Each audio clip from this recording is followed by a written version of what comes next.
মাখনা, সেটা আবার কি? বেবিদেরকেও খাওয়ায়, আবার মমরাও খেতে পারে?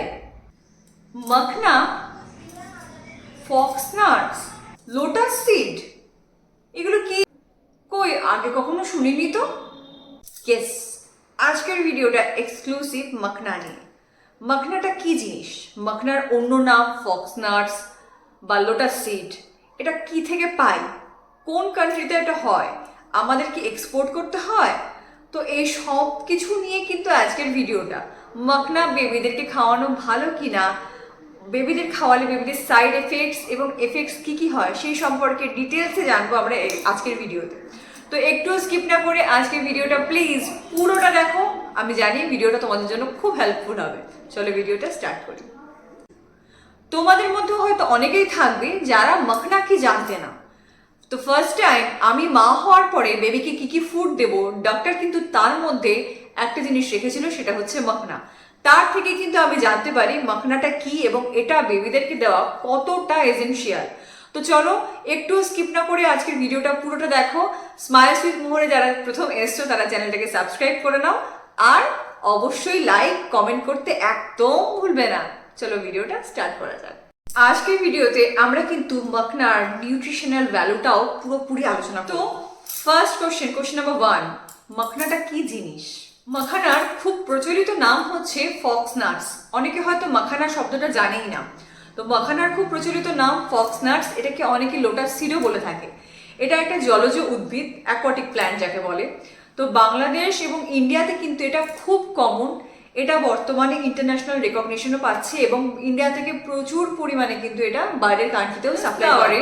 যে সিডসগুলো থাকে সেই সিডসগুলোকে খুব ভালো করে শুকিয়ে সেটাকে ফুটিয়ে, যেমন করে আমরা ভুট্টা ফোটাই বা মুড়ি খই এগুলো ফোটাই, তো ঠিক তেমনিভাবে কিন্তু এই মাখানার প্রসেসিংটাও চলে। তো ওই লোটাসের মধ্যে যে সিডসগুলো থাকে সেগুলোকে খুব ভালো করে সূর্যের মধ্যে শুকিয়ে, সূর্যের আলোয় শুকিয়ে আর কি, তো সেখান থেকে কিন্তু মাখানার যে হোয়াইট প্রিপারেশনটা আপনারা দেখেন সেই মাখানা কিন্তু। এবার আসি পদ্ম ফুলের বীজ থেকে মাখানা তৈরির প্রসেসিং। এটা খুব শর্ট ওয়েতে আমি যতটুকুনি আমি জানি ততটুকুনি আপনাদের সাথে। পদ্ম নয়, জলে যে পদ্ম ফুলগুলো ফোটে সেই পদ্ম ফুলগুলো যখন পুরোপুরি ফুটে যায় তখন ওর বীজটা কিন্তু পুরো কমপ্লিটলি পরিণত হয়ে যায়। সেই বীজটাকে তখন কালেক্ট করা হয়, তারপর সেই বীজটাকে ভালো করে সূর্যের মধ্যে শুকিয়ে নিয়ে সেই বীজগুলো থেকে কিন্তু আস্তে আস্তে মাখানা প্রিপারেশনের দিকে যায়। মাখানা কমপ্লিটলি প্রিপেয়ার হয়ে গেলে তারপর সেটাকে প্যাকেজড ওয়েতে বাজারে বিক্রি করা হয়। আপনি বাড়িতে এনে সেই সিডসগুলো যদি আপনি বাড়িতে আনেন, বাড়িতে এনে ফ্রাইং প্যানে দিয়ে ঠিক যেভাবে পপকর্ন ফোটান তেমনিভাবেও কিন্তু মাখানা বাড়িতে ফুটিয়ে নিতে পারেন। তবে মাখানা ব্যবহার করার বেস্ট ওয়ে হচ্ছে আইদার ইউজ রোস্টেড মাখানা অথবা মাখানা পাউডার। মাখানাকে ভালো করে রোস্ট করে নিয়ে তার যদি গুঁড়ো ইউজ করেন তাহলে এই দুটো প্রসেসিং কিন্তু বেবিদের জন্য বেস্ট। আসি মাখানার অরিজিন এবং হিস্ট্রির উৎস কোথায় এবং এটা কি কিভাবে আগেকার দিনে মানুষরা ব্যবহার করতো এবং কি করে আস্তে আস্তে এটা স্প্রেড করলো এটার মাখানার ইউজটা, সেই নিয়ে কিন্তু এখন আমি আলোচনা। দেখা গেছে মাখানা কিন্তু ইন্ডিয়াতেই ফার্স্ট অরিজিন হয়, মানে মাখানার উৎস কিন্তু ইন্ডিয়া থেকেই। তো ইন্ডিয়ার বিহার, ইউপি, মণিপুর এই রাজ্যগুলোতে কিন্তু মাখানার ইউজ অনেক আগে থেকেই মানে ভীষণভাবে হয়ে আসছে। এখানকার লোকজন কিন্তু মানে এখানকার লোকজনের কাছে মাখানা কিন্তু মানে আমাদের বাঙালিদের কাছে একটা ভাত ডাল খাওয়ার মতন। তো ওদের কাছে কিন্তু ফুডটা অনেক কমন। এর কালচারাল দিক যেটা সেটা হচ্ছে মাখানার মধ্যে প্রচুর পরিমাণে নিউট্রিশনাল ভ্যালুজ আছে এবং এর হেলথ বেনিফিটস প্রচুর। এক কথায় মাখানাকে কিন্তু সুপার ফুড বলা যায়। এর জন্য মাখানা কিন্তু যারা ফাস্টিং করে, যে কোনো পুজোর সময় বা ধরুন করবা চৌথ করেছেন তো আপনি উপোস করবেন, বা বাঙালিদের যে সমস্ত বিভিন্ন পুজো রয়েছে, দুর্গা পুজো বলুন, সরস্বতী পুজো, লক্ষ্মী পুজো ইটসেট্রা ইটসেট্রা, তো সেই সমস্ত পুজোগুলো করার সময় যখন আমরা ফাস্টিং করি তখনও কিন্তু আফটার ফাস্টিং আমাদেরকে বলা হয় ফার্স্ট মাখানা খাওয়ার জন্য। সাবু খায় অনেকে, তো তো তার বদলে যদি আপনি মাখানা খান, মাখানা কিন্তু সারাদিনে আপনার যে খাবারের ঘাটতি গেছে শরীরে সেটা কিন্তু, যেহেতু মাখানা একটা সুপার ফুড তাই ওটা কিন্তু কমপ্লিটলি কভার করে। এবার জানবো মাখানার নিউট্রিশনাল ভ্যালুস এবং এর হেলথ বেনিফিটস নিয়ে। নাটস, মাখানাও কিন্তু নাটস, ফক্স নাটস। তো তো আরও যে সমস্ত নাটসগুলো আছে তার মধ্যে থেকে সব থেকে বেস্ট নাটস কিন্তু এই ফক্স নাটস বা মাখানা। মাখানার মধ্যে সমস্ত রকম ভিটামিন মিনারেলস সব কিছু আছে, আমি একে একে শেয়ার করব। আপনারা বুঝতে পারবেন মাখানাকে কেন সুপারফুড বলা হয়। অন্যান্য সমস্ত নাটসদের থেকে মাখানার মধ্যে কিন্তু প্রোটিন অনেক বেশি আছে এবং ক্যালোরি কন্টেন্ট কিন্তু অনেক কম। এর জন্য যারা হার্টের পেশেন্ট তারাও কিন্তু নিশ্চিন্তে মাখানাকে কনজিউম করতে পারে। এর মধ্যে কিন্তু ক্যালোরি কন্টেন্ট খুব কম হওয়ার জন্য হার্টের পেশেন্টদের একদমই ক্ষতি করে না। ইভেন যারা হার্টের পেশেন্ট নয়, যারা হার্টের পেশেন্ট ইন ফিউচার হতে পারে, তো তাদের জন্যও কিন্তু মাখানা কনজিউম করা খুব ভালো। প্রথমেই যেটা নিয়ে আলোচনা করব সেটা হচ্ছে প্রোটিন। তো নাম্বার 1 হচ্ছে প্রোটিন। মাখানা কিন্তু প্ল্যান্ট বেসড প্রোটিনের বেস সোর্স। মাখানার এই প্ল্যান্ট বেসড প্রোটিন কিন্তু বেবিদের গ্রোথ এবং ডেভেলপমেন্টের জন্য ভীষণভাবে উপকারী। তো আমরা দু রকমের প্রোটিন পাই, একটা হচ্ছে অ্যানিমেল বেসড, হাঁস মুরগি গরু ছাগল এটসেট্রা এটসেট্রা যে যা খায় তার থেকে প্রোটিন পাচ্ছে, এবং প্ল্যান্ট বেসড প্রোটিন। তো প্ল্যান্ট বেসড প্রোটিন অনেক কিছু থেকে পাই আমরা, তার মধ্যে কিন্তু one of the super food হচ্ছে মাখানা। নেক্সট ভেরি ইম্পর্টেন্ট, মাখানার মধ্যে রয়েছে ডায়েটারি ফাইবার, যেই ফাইবারটা বেবিদের খাবারটাকে ডাইজেস্ট করতে এবং বেবিদেরকে কনস্টিপেশন থেকে দূরে রাখতে হেল্প করে। বেবিদের কিন্তু অল্প অল্পতে কনস্টিপেশন হয়ে থাকে, ওরা যেহেতু কন্টিনিউয়ালি মিল্ক কনজিউম করে, তো সে ব্রেস্ট মিল্কই হোক, কাউ মিল্ক হোক বা ফর্মুলা মিল্ক, বেবিদের মধ্যে কিন্তু কনস্টিপেশনের একটা ভীষণভাবে টেন্ডেন্সি আমরা দেখতে পাই। তো মাখানা কিন্তু এই কনস্টিপেশনের টেন্ডেন্সিটাকে ভীষণভাবে আটকায়। বেবিদের এবং বড়দের উভয়েরই ওয়েট ম্যানেজমেন্টের ক্ষেত্রে কিন্তু মাখানার গুরুত্ব অপরিসীম। মাখানার মধ্যে আরও আছে ভিটামিন বি, আর মিনারেলসের মধ্যে রয়েছে ফসফরাস, ম্যাগনেসিয়াম। এগুলো সবকিছুই কিন্তু বেবিদের ওভারঅল গ্রোথ এবং ডেভেলপমেন্টের জন্য খুব দরকার। বেবিদের জন্য এনার্জি বুস্টিং এরও কাজ করে।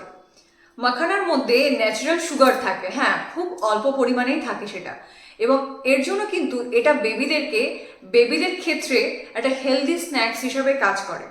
আমার চ্যানেলে কিন্তু অলরেডি মাখানা নিয়ে হেলদি স্ন্যাক্সের ভিডিও আপলোড করা রয়েছে। আপনারা যারা মাখানার হেলদি স্ন্যাক্স বাড়িতে বানাতে চান তো অবশ্যই ভিডিওটা দেখবেন, ভিডিওটার লিঙ্ক কিন্তু আমি আই বাটনে দিয়ে দিয়েছি। নেক্সট, মাখানা থাকে হচ্ছে ফসফরাস, যেটা বেবিদের বোন হেলথকে ভালো রাখতে হেল্প করে, এবং বেবিরা যখন আস্তে আস্তে বড় হয়, ছোট থেকে ওরা যখন বড় হয়, ওদের ওই ডেভেলপমেন্টে কিন্তু এই ফসফরাসটা অনেক হেল্পফুল। মাখানা কিন্তু একটা হাইপো অ্যালার্জিক ফুড, তার মানে মাখানা খেলে বেবিদের অ্যালার্জি হওয়ার টেন্ডেন্সি কিন্তু খুবই কম থাকে।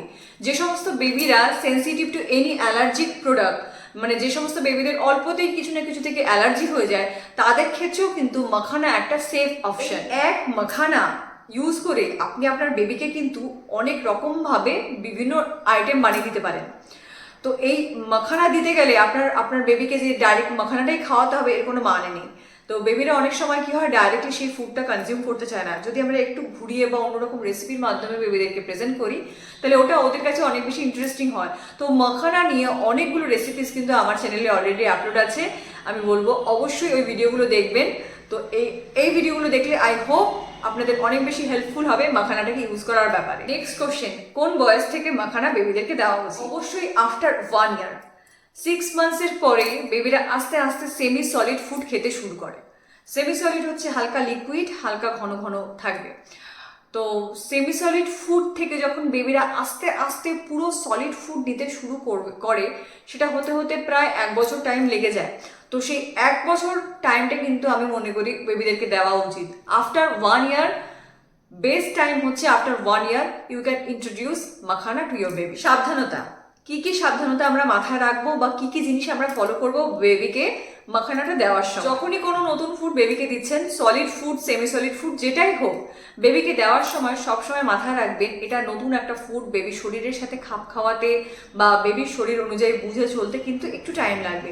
তাই ফুডটা অল্প পরিমাণে দিন এবং গ্র্যাজুয়ালি দিন। সপ্তাহে 2 দিন দিন, সপ্তাহে প্রত্যেক দিন নয়। তাহলে 2 দিন বা 3 দিন দিলে বা দিতে থাকলেই কিন্তু আপনি বুঝতে পারবেন সেটা থেকে আপনার বেবির কোনো অ্যালার্জি হচ্ছে কিনা, অন্য কোনো বডিতে রিয়াকশন দেখতে পাচ্ছেন কিনা। তো যদি কখনো কোনো রিয়াকশন দেখেন বা বেবি সেই ফুডটার প্রতি অ্যালার্জিক হয়, তাহলে আপনি সেই ফুডটা ইমিডিয়েটলি স্টপ করে দেবেন এবং সাথে সাথে আপনার যে পেডিয়াট্রিশিয়ান রয়েছে তার সাথে কনসাল্ট করবেন। শুনলে হয়তো অবাক হবেন, মাখানা যে শুধুমাত্র সেভারি ডিশ বা কোনো সুইট ডিশ, স্ন্যাক্স এগুলো প্রিপারেশন করতে, এগুলো প্রিপারেশনের জন্যই লাগে তা কিন্তু নয়।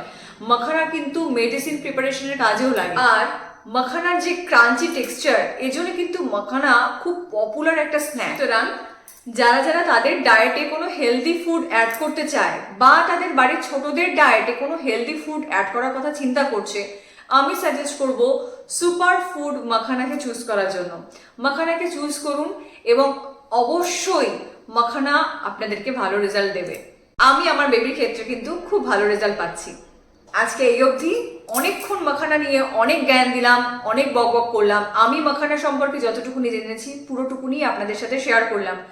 আই হোপ আমার চ্যানেলের ভিডিওগুলো আপনাদের একটু হলেও উপকার করতে পারছে। তো ভিডিওগুলো যদি পছন্দ হয় একটু দেরি না করে এক্ষুনি সাবস্ক্রাইব করুন, পাশে থাকা বেল আইকনটাকে ক্লিক করে দিন, লাইক করুন, কমেন্ট করুন। আমার খুব ভালো লাগবে আপনারা যদি কমেন্ট করেন আমার ভিডিওতে। তো দেখা হচ্ছে নেক্সট ভিডিওতে। বাই।